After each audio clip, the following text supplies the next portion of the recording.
Anybody would think when I tell you this that this would scare you enough to stay out of trouble when you get out. I've seen where lockers, a guy came in while dude was sleeping and picked up a whole locker and dropped it on his head. I was like, man, what is going on in here? And back then you had a lot of the gang fights and the affiliations, so we had a couple riots there, and it was pretty. I ain't gonna lie, man, it was pretty scary. Anybody that goes in there at 18 and you can act tough, but at night, man, you're thinking about this. You got your head in the pillow thinking about this, like, man, what am I doing? All right, good afternoon. This is State of Florida versus Stephen Testo with multiple cases before the court. Yo, what's poppin', man? It's your boy E.I. King, and this is the Incarceration Podcast, where I talk about prison, pre, post, and present, and how everything that I experienced throughout my incarceration has forever changed my life. This is the Incarceration. So Forever Convict family, once again, we are on the journey to 50,000 subscribers. If you haven't subscribed, please go ahead and do so now. Share this channel with somebody who hasn't. JD, man, first of all, welcome to the Incarceration Podcast, man. It's your boy, E.I. King. So let's go ahead and get right into it, man. Go ahead and share with the viewer what's your name, where you from, and go ahead and start us into your story of your upbringing and your childhood, man. All right. So my name is JD. My real name is Jason Hogan, of course. I'm from Orlando, Florida here. And I kind of grew up in a rough environment. I kind of grew up in the system a little bit. And I made my way through the system, through the different group homes, the foster homes, and so forth. And kind of learned to survive out there and learn the street values and so forth. And it kind of led me up to the different times that I've done throughout my life. My parents were kind of there at times, but for the most part not. So, I kind of had to fend for myself and look out for myself, which kind of led me to where I ended up at. Of course. So when did your life, I guess, kind of start like spiraling out of control? Do you start using drugs, selling drugs at a young age? Like what started it all? Yeah, so when I was younger, I would say about maybe 12 or 13, I was, using LSD or I was smoking marijuana. And I was running the streets. I was homeless by the time I was 14. I lived out on the streets for a couple years, and until that led me up into, just stealing and running around, just doing crazy things and doing my own. Didn't really have any supervision, so I could just do whatever I wanted to do. So I pretty much spiraled that life going all the way down. I just had no control over anything. So that, it started at a really young age, which led to the incarceration later on a little bit in life. All right, well, let's go ahead and start talking about your first time getting locked up, man. Did you start with like juvenile programs, juvenile detention, or was it just straight prison? Well, I'll tell you, man, growing up, actually, I was in juvenile so much, they knew me by first name. They just walked me through. They didn't even process me. They just walked me through, unfortunately. So the juvenile, they knew me on first name basis. I was in and out of there so much. I kind of grew up in and out of juvenile. I was running away and doing stuff that I shouldn't have been doing. So that's what actually led up to bigger and bigger through all the different group homes and stuff that just got me older and older until it led to my incarceration at 18. So let's talk about that, man. How'd you go to prison the first time at 18? Tell us the story. So living on the streets, once again, the hustle and bustle, doing what I'm doing. And I ended up doing a home invasion robbery and a couple other credit card frauds and robberies. And then I ended up catching, I caught 4.5 years of house arrest, 4.5 years probation. And I ended up doing a year in the county. No, I'm sorry. I caught a year in the county, 2 years house arrest, 3 years probation. I did a year in the county, got out. And then I was violated for that of my conviction on the burglary of an occupied dwelling and credit card frauds and robbery.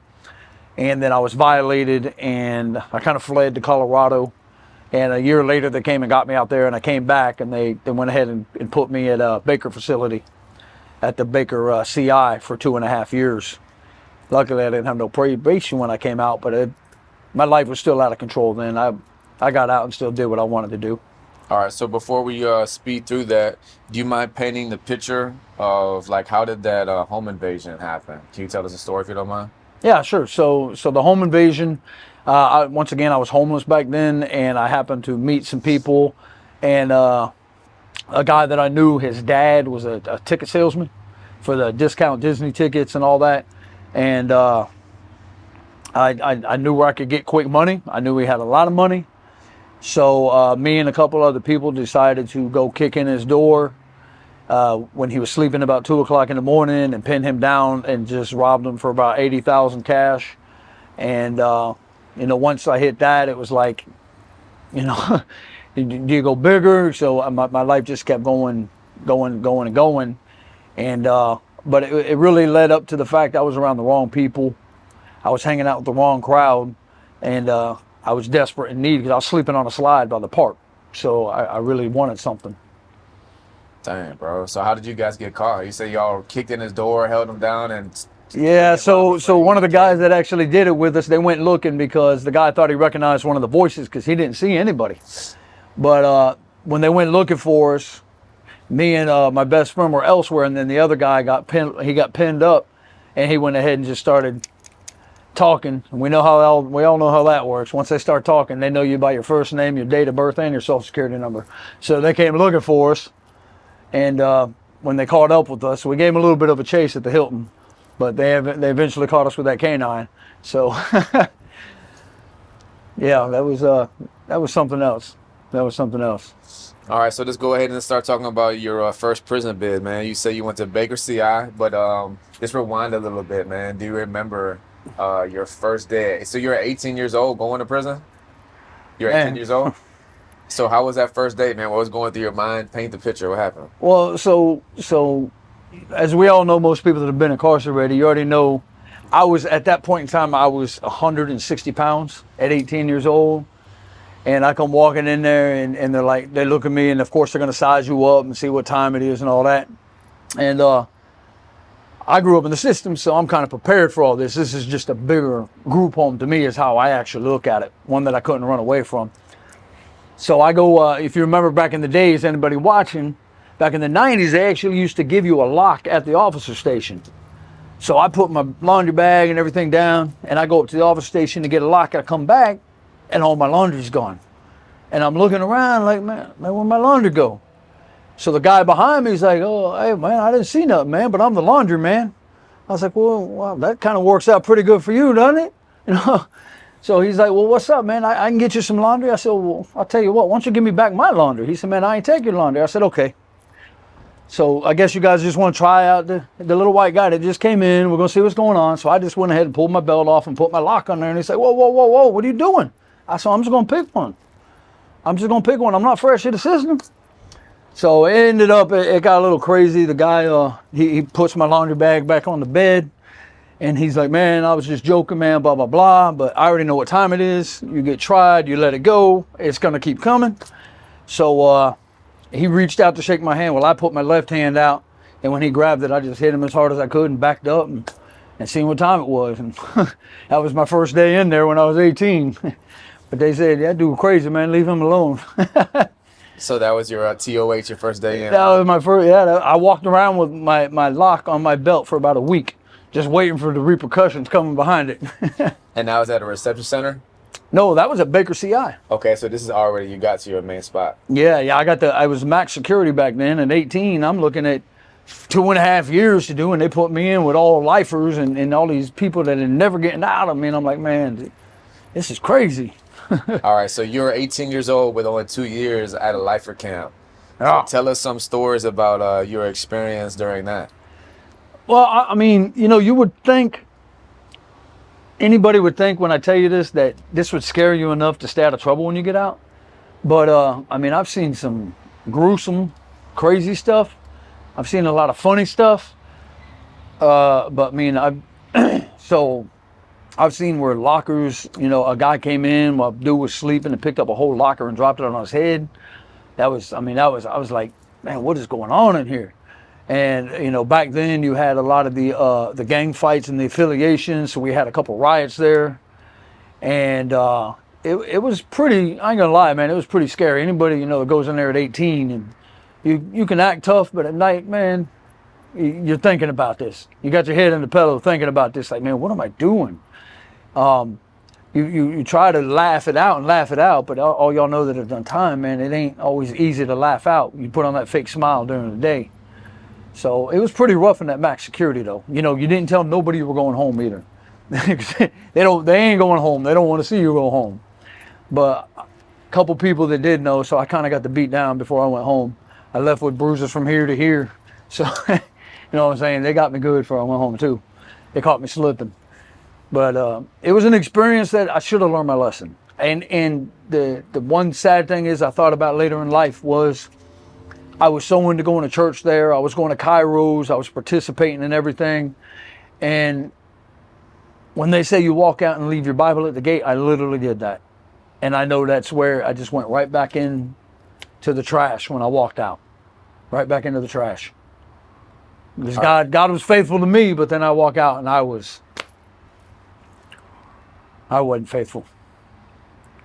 Thank you for sharing that, bro. So before we get to your transition coming home, can you briefly, because I don't think anyone's ever mentioned that before, and I kind of want to lean in on that, when you're talking about, like, as a short timer, and right before you get out, the people who do know that you're going home, you know, they roughed you up and left you with a whole bunch of bruises. It's like tagging your body up, you know, just pounding on you.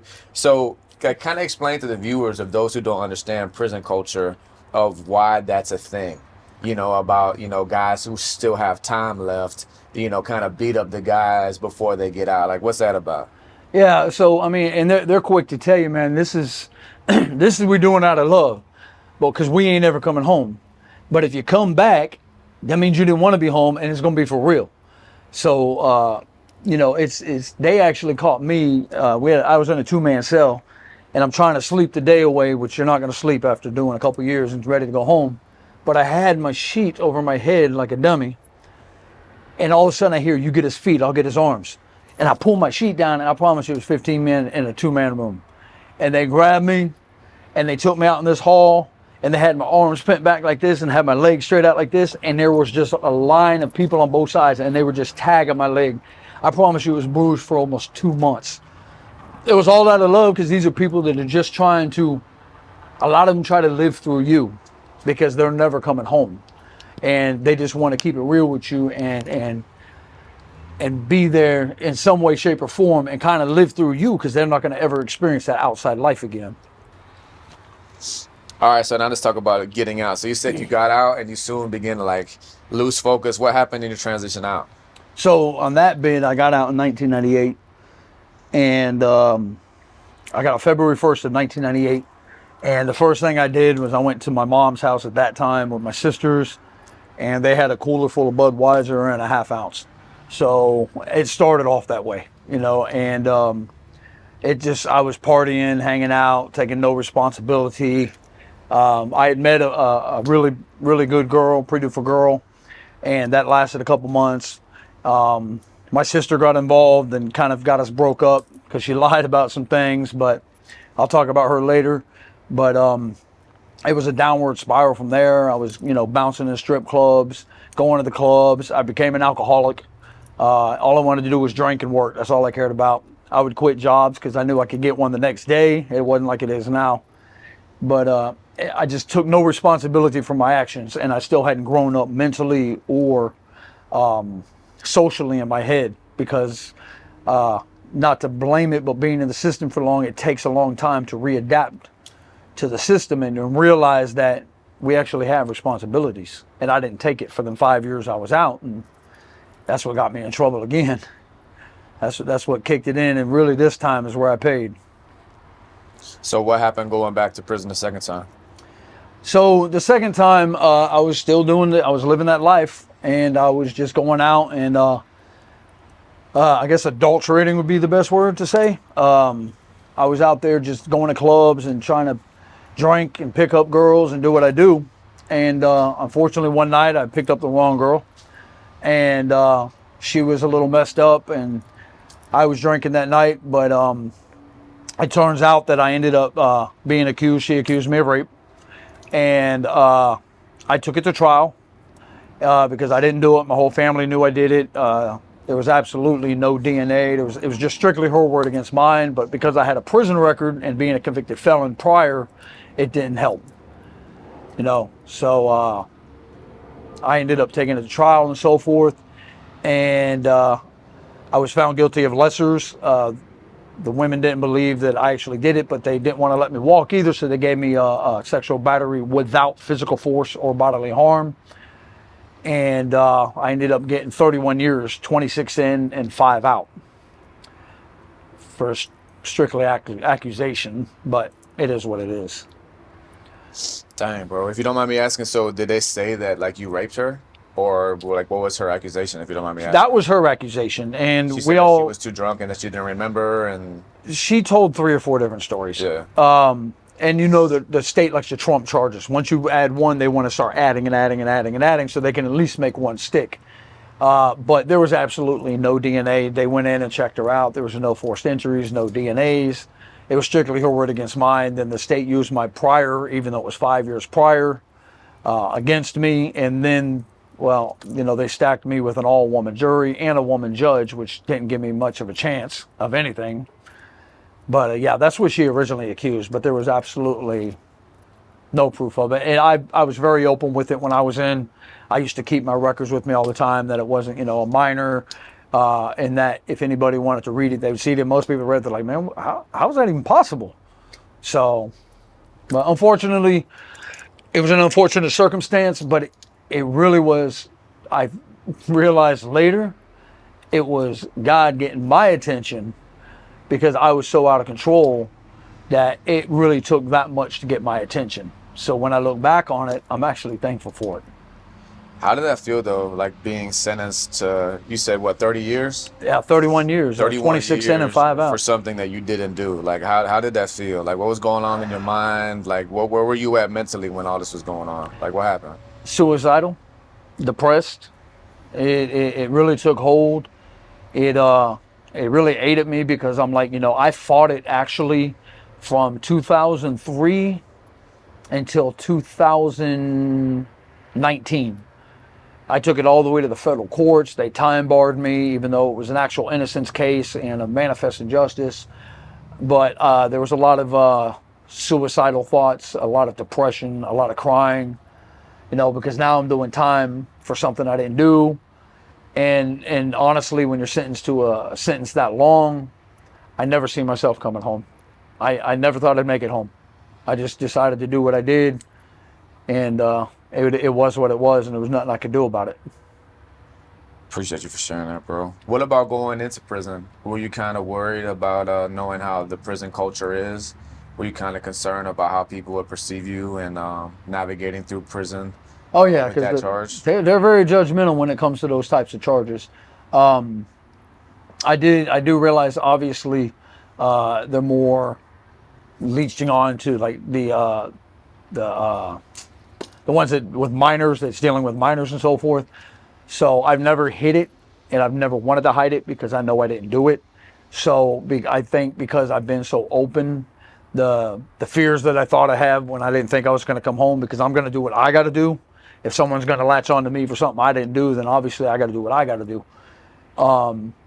But that's where I got to think back that, you know, God had his hand on me anyways, you know, throughout the times that I thought it was going to be this, but it never ended up being that. I was very rarely ever questioned about that whole situation, even though I had my files and kept them the whole time I was in there.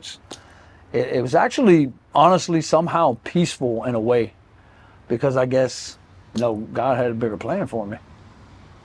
That's real, bro. And I appreciate you for being transparent and vulnerable, dog. You know what I mean? And I think this also gives the viewer an inside look that there are people who are obviously incarcerated for some, you know, pretty bad crimes, you know, that genuinely are innocent but have been found guilty for whatever, you know, happened during trial or in their paperwork or, Definitely. you know, so, man, thank you for sharing that. So let's get back into the second prison bid, man. So how was it going into prison, being sentenced to 30 years? You already mentioned, you know, being depressed, wrestling with suicidal thoughts.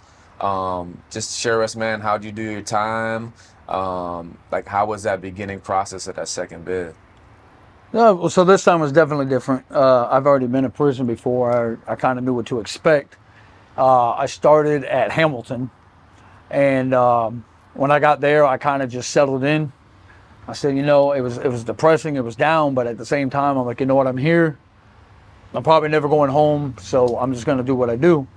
And I got into, I've never really been into drugs. I did smoke weed for a lot, but I was just, you know, running around. I got affiliated at the time and I was running tattoos.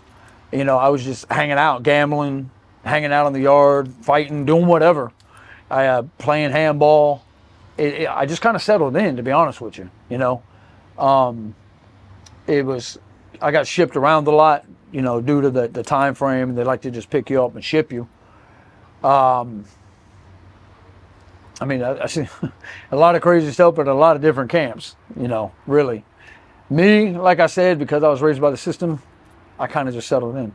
Yeah, so I'll tell you, there's a lot of, I've seen a lot more this round. Being shipped from camp to camp for 13 different camps over the 21 years. I mean, I've seen, oh man.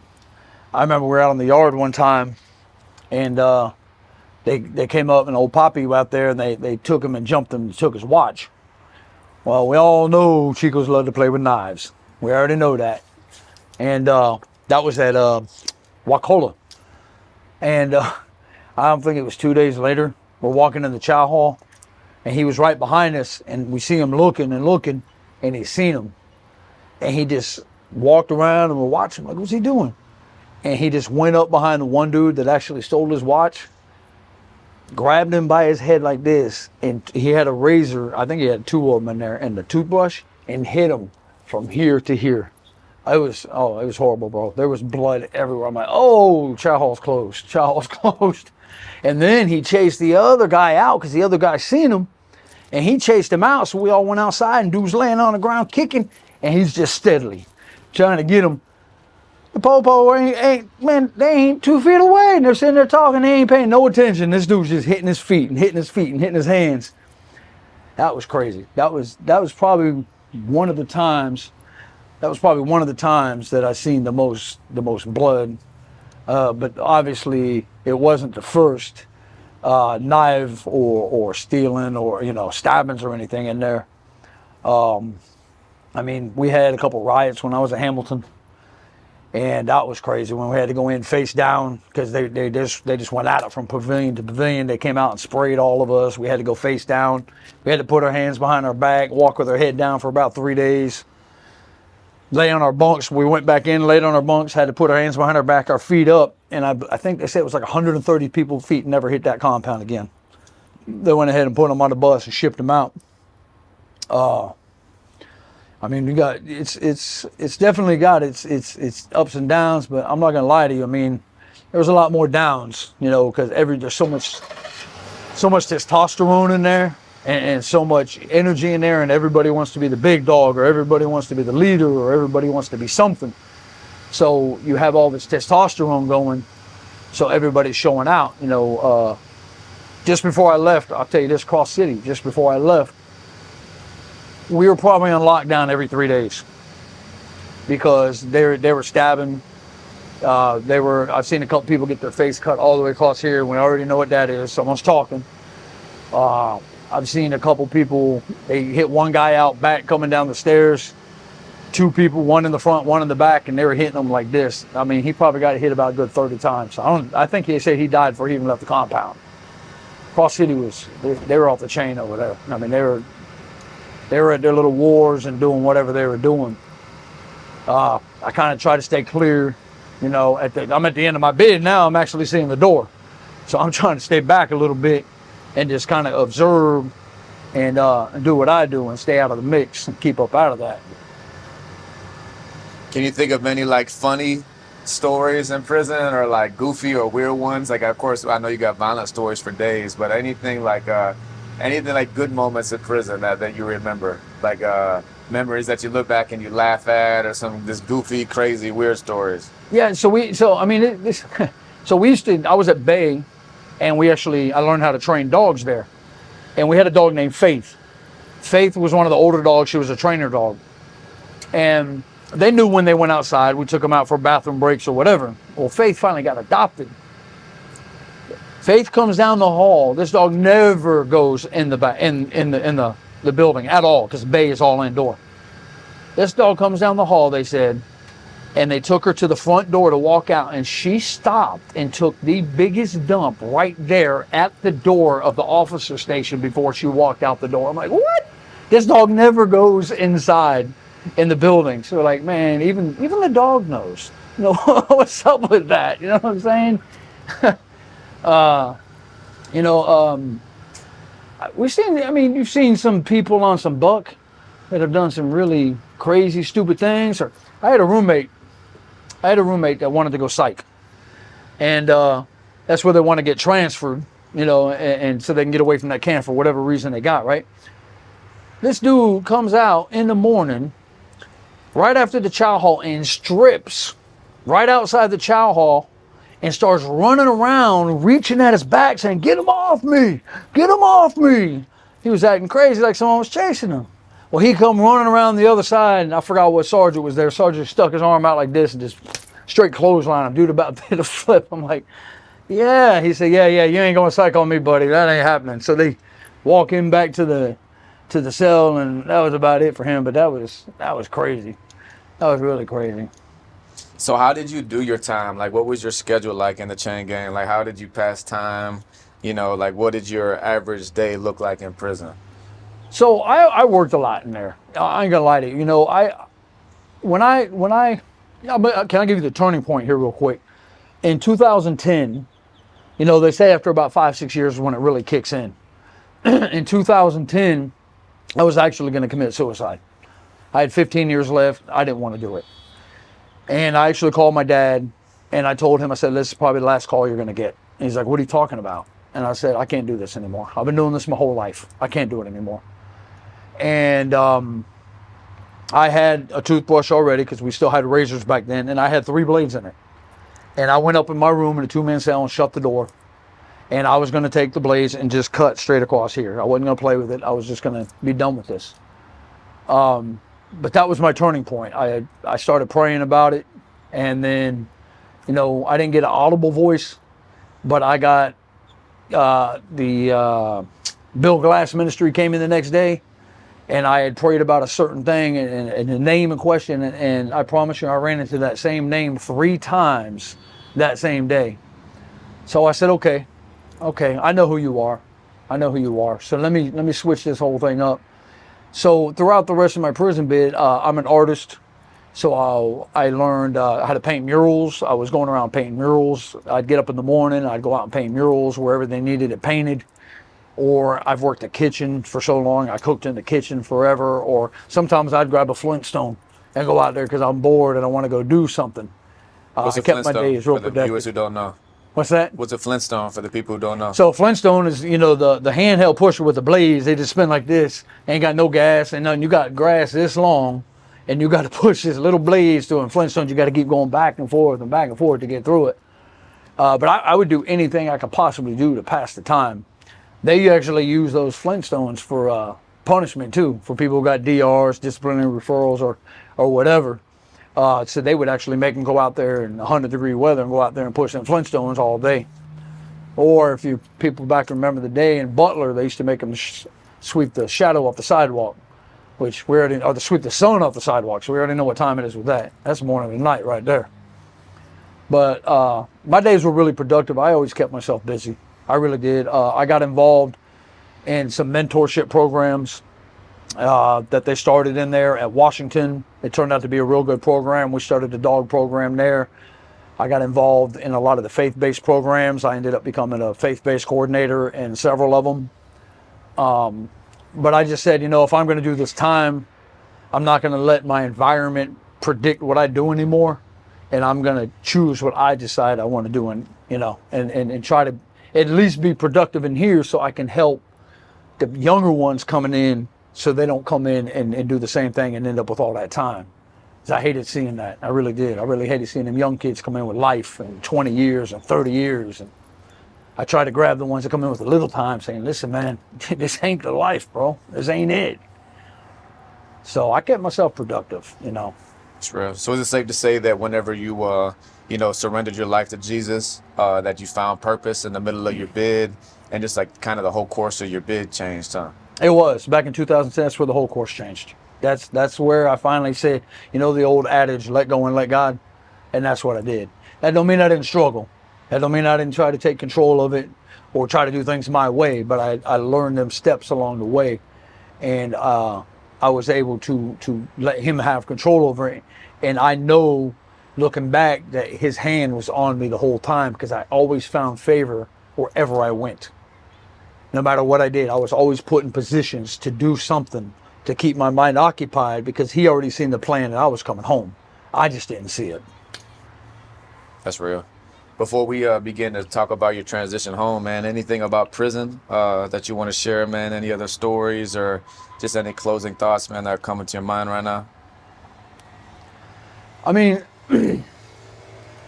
prison is just not where it's at. You know, it's all fun and games when you're younger, and as you get older, you realize that this ain't fun no more. You know, hanging out in there with your homeboys or whatever and kicking it, and at the end of the night when you're laying there by yourself, because you ain't gonna lay there with nobody else. Well, you're not supposed to, but you're gonna lay there by yourself, and you got to think back, where's my life going? And it don't matter where you're at. And to see the things I've seen, the stabbings, the killings, the fights, the abuse, the robberies and all that, you know, thinking back on all that, it's mind-boggling to wonder how you get through it all sometimes. But it's because of the grace of God that you get through it. And that's the only way I was able to get through it. So that's real. Now let's talk about getting out, man. So how did it feel, bro? Like on the countdown after what, 21 years, right? 21 years and 4 months. Yeah. So how did the countdown feel? Like waiting to get out, and then like your first day out. Let's start with that. So blessed enough that I had my aunts and my uncle out there, and yeah, the countdown was, I counted down in my diary. I got from year to year the last 2 years, and I counted months and then days, and then the last night, obviously I didn't sleep. I had Chris stay up with me all night. We were hanging out. It was the anticipation of it for like the last week. I was like, oh man, this is real. This is real. I'm finally going home. We're actually on lockdown, and I'm sitting on my bed smiling. I'm like, whatever, I'm leaving y'all here. I'm good. And but I walked out. My Aunt Timmy was out there, and I walked out, and she looks at me, and she says, give me a hug. I gave her a hug. She said, let's get out of here as fast as we can. I said, I'm on that. So we got in the car and took off, and she said, what do you want first? I said, can you stop at the store for a second? I've been hearing about these things. So she stopped, and I came out with 2 Monster energy drinks, the Java Bean. Man, I've been addicted to them since. I can't put them down. And she's like, well, what do you want to eat? I said, well, I'm ready to eat. You already know that. And she said, what do you want? So we went to Cracker Barrel. I got the breakfast bowl, the big sausage breakfast bowl. And then I think we ate again before we made it back at Wendy's. And but I was more mesmerized by just looking around, not looking out of the bars or the bus, or not being shackled while I'm moving, or being able to move around, you know. And then she turns around and hands me an iPhone, and I'm like, okay, I've heard all about these things, but I don't even know how to use it. My last phone was a Nokia, you know, the mobile phones. I used to play Snake on it. So, but I got to call some people, man, and share my excitement with them. I met up with my late dad's wife and her boyfriend, and we went out to dinner at the Outback. I mean, I think I ate all day. And I paid for it later, but I ate all day, man. But it was the best feeling ever. It was the best, because I still say to this day, I never thought I was coming home. And man, the excitement of it was, it's indescribable. I thank God all the way home. I'm like, man, thank you for bringing me home. Thank you, because I never thought this day was going to happen. Thank you. So getting out, like, did you feel weird at all? You know, either the first day or that first week, man. Or like, I know that coming home is amazing, beautiful experience, right? But there's also like kind of like anxiety, negative, you know, experiences that are attached with it. So kind of lean into that. Yeah. So I thought everybody was staring at me. I'm like, why are these people looking at me? My aunt said, nobody looking at you. I said, man, everybody's watching me. And she said, well, it's probably how you're walking. I said, what do you mean? She said, you're walking like you're walking the yard. Like, man, what you looking at, man? What you looking at? I said, really? She says, yeah. I said, but I just felt, I felt out of place. I wasn't bad in the crowds, but I wasn't trying to crowd myself in either. I'm watching around. I'm kind of looking around. She's like, "What are you looking at?" I'm like, I got to pay attention. I'm looking down every aisle as we're walking into Walmart. I'm looking behind me, and I'm standing in the line, and I'm standing next to the grocery cart because I don't want no one behind me. I'm still, where we sit in a restaurant, I have to face the door. I'm still that way. I'm watching what's coming in and out of that restaurant. The anxiety is very real. I did feel weird. Not as bad as most people made it to be, because they thought I would kind of be out of it a lot after 21 years. But truth be told, I felt like I kind of smoothed it in. But then when about 2 months, that's when it hit me. Oh, wait a minute, this ain't right. Now I'm feeling real out of place. It's like it took a little bit of time to catch up to me. I started feeling anxiety. I felt out of place. As I talked to you about that. It's just things where like, why are people judging me? People are overlooking at me, and they're looking. I mean, everybody's looking me up. I swore everybody was looking me up too. I swear they're all doing this. Because I heard all about that, So I was on the edge for a while, And I'm not going to say I'm all the way off of it, but praise God that I've been put in the right group of people and around the right people that's coming across, and that peace is now coming upon me. So how long have you been out now? And like, what has your release been like since you've been out? Like, are you working? What's family look like to you? What do you do on your spare time? Like, how is life for you now? Yeah, so now I got out May 24th. And I've been out now almost 6 months. And man, time flies. The family was there at first. A little bit of the family was there at first. I went and visited some people, and that kind of died out. I guess the excitement of it or whatever, which I was okay with that, because I was more focused on, now I'm a 49-year-old man who has to take responsibility.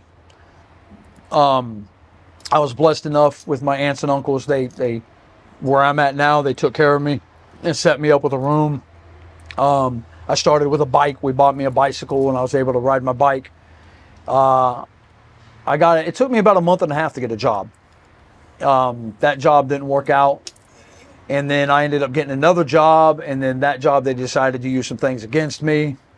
But over the months, it's been working out good. I got my girl now.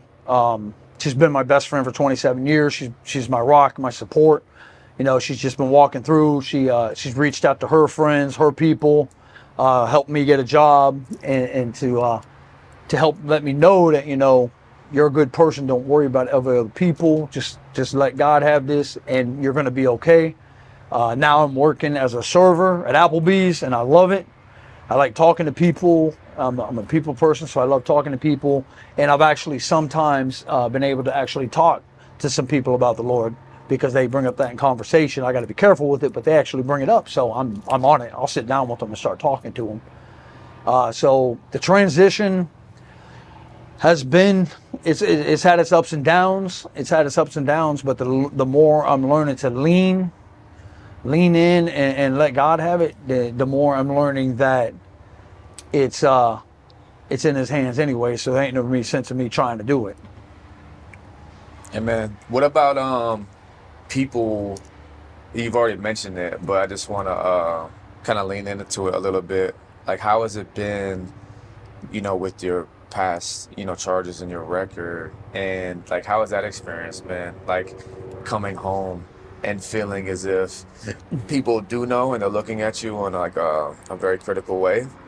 Right. Like you already mentioned, the fear of people finding out. How is that journey navigating through that then? Well, so my first 2 jobs, that actually came into play. I was working as a cook at a restaurant, and the girls decided to be nosy and look me up. And then they said they didn't feel comfortable with me around. They didn't know me. I didn't talk to them. I didn't bother them. But they decided to do that. So that ended up, coming into play there. Then I got a job at another place in a warehouse. I was very honest with them. I told them everything up front. And they still, a month later, decided to do an investigation into it and let me go because of my past.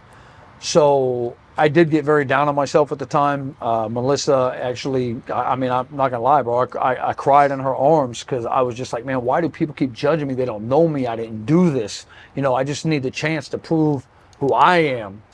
And the fear is always real. Unfortunately, with these kind of charges, because I have to register every 4 months. I have to, everywhere I go, you know, I'm on probation. I got to tell them when I'm leaving county. So the fear is very real about people finding out. But I'm starting to ease off of it, you know, a little bit because, like Melissa continuously tells me, listen, if people can't accept you for who you are, you don't need them in your life anyways, you know. And if I'm learning that if I can just let God take control, that He's going to put the right people in my life. I'm not really going to have to worry about that even coming up as a conversation. I guess, man, closing thoughts, bro. You know, just if you would summarize. Well, first of all, what's in store for you? Like, what do you got planned for your future? What's going on? So when I was in there, the Lord put upon my heart that I wanted to start my own clothing line. I've made some progress towards it. It kind of died out a little bit, but I'm looking to pick that back up. My whole meaning behind the clothing line, though, is hardcore ministries. I have it the hardcore right here. And my life after 21 is to reach out to the youth and to be able to talk to them and explain to them that they're loved, that there's someone there for them, and that ain't the where to go. You know, I want to try to prevent them going through everything I've had to go through. So I'm headed. My vision is what the Lord gave me is hardcore ministries, youth ministries, so I can reach out to these kids and stop and prevent them from going in there. You know, it's not the place to be. And anytime I can help stop someone from going in there or someone's kid or give advice or talk to somebody, man, that's what I'm looking to do. It's fire, bro. And then lastly, man, if you could just give an inspiring message and a word of encouragement to those who are incarcerated, still with a lot of time left, or those who are, you know, about to come home, what would be your message for them? So my message to that would be, man, keep your head up. That as long as you're breathing, there's another day to fight. You know, but the fight's not yours alone, man. God will get you through everything, man. As hard as you might think it is, it's not hard to Him. You know, we always tell God how big our problems are instead of telling our problems how big our God is. You know, I once heard that my God's so big, every time He moves, He bumps into Himself. And that's something we need to remember. So I would encourage you guys, just keep your head up. You know, remember where you come from. And remember, when you go home, you're going home alone, bro. You ain't going home with nobody else in there. You ain't got nobody to impress in there. What you got to do is take care of yourself and walk with the Lord and let Him walk you through it and keep your head on the right track. My name is JD, and this is the Incarceration Podcast. And listen, if you've done any time, I'm talking about a county jail, state penitentiary, federal, or even drug programs, whatever. If you want to share your story on this channel, go ahead and email me at eithekingbooking. Go ahead and put your stories in the comments below. If there's anything that I talked about slightly, you want me to go more in depth on, or anything I haven't talked about at all, and it's a good idea, drop it in the comments. Let me know. And also remember, I am a rapper. My artist name is E.I. the King. You can find my music on all platforms. I also have another channel, YouTube channel, my official artist channel, E.I. the King. And I also have another podcast. It's called Let Me Talk Bro, where I talk more so about my life, music, ministry, and all these things. Also, I have a Patreon with exclusive content. Everything is in the description below. So listen, man, till the next time, it's your boy, E.I. the King.